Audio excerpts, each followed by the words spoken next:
un retour sur le devant de la scène politique. Alors que plusieurs personnalités ont déjà annoncé leur candidature pour la présidentielle 2022, le Parti socialiste n'a toujours pas nommé le sien. Olivier Faure, Anne Hidalgo, Jean-Christophe Cambadélis, pour le moment, le flou règne. Mais à moins d'un an et demi de la future échéance nationale, un ancien visage de la gauche a entamé sa longue campagne. Après avoir quitté la politique pendant de longs mois, notamment pour lancer sa propre marque de miel, Arnaud Montebourg prépare en effet son retour. Et il ne le fait plus dans l'ombre. Cela nous semble inéluctable, assure un membre de son entourage dans les colonnes du Figaro. Preuve, s'il en faut une cinquantaine de proches de l'ex-ministre de l'économie s'affairent à lancer un nouveau parti politique, intitulé L'Engagement, comme le dernier ouvrage publié par Arnaud Montebourg. Et leur objectif est très clair.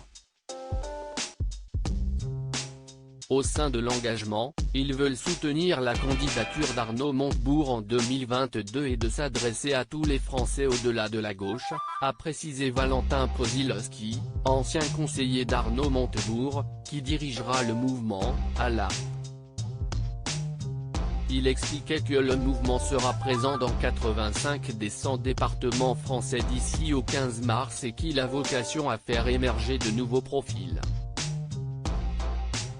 Parmi les principales priorités du parti politique d'Arnaud Montebourg, répondre à l'urgence climatique et l'urgence sociale.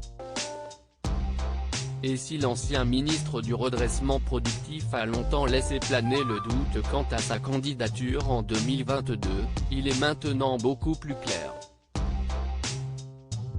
Dans une interview accordée au Point le 9 janvier dernier, Arnaud Montebourg expliquait qu'il était évident que la question de « son engagement pour 2022 » soit posée, mais je n'ai pas encore décidé des voies et moyens. Auprès de nos confrères, celui qui devrait officiellement se lancer dans les prochaines semaines a attaqué Emmanuel Macron.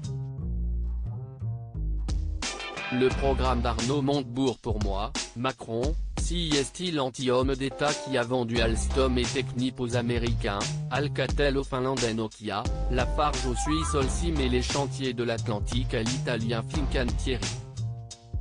Il continue à abandonner tous les jours des entreprises entre les mains de l'étranger alors qu'il a le pouvoir juridique et légal de bloquer ses ventes, lançait-il, en évoquant celui qui lui a succédé à Bercy. Pour lui, 2022 sera donc une troisième tentative après avoir épaulé Ségolène Royal en 2017 puis être arrivé en troisième position lors de la primaire socialiste 4 ans plus tard, derrière François Hollande et Martine Aubry. Sur l'antenne de BFM TV en novembre dernier, il expliquait que l'objectif de la République, c'est de battre Emmanuel Macron, au premier tour, pour éviter que Madame Le Pen ne l'emporte au deuxième tour. Il détaillait alors sa feuille de route pour 2022, réformer la République, réformer le capitalisme, reconstruire écologiquement l'industrie et l'agriculture, démanteler l'islamisme dans notre pays, et faire passer la France avant l'Europe.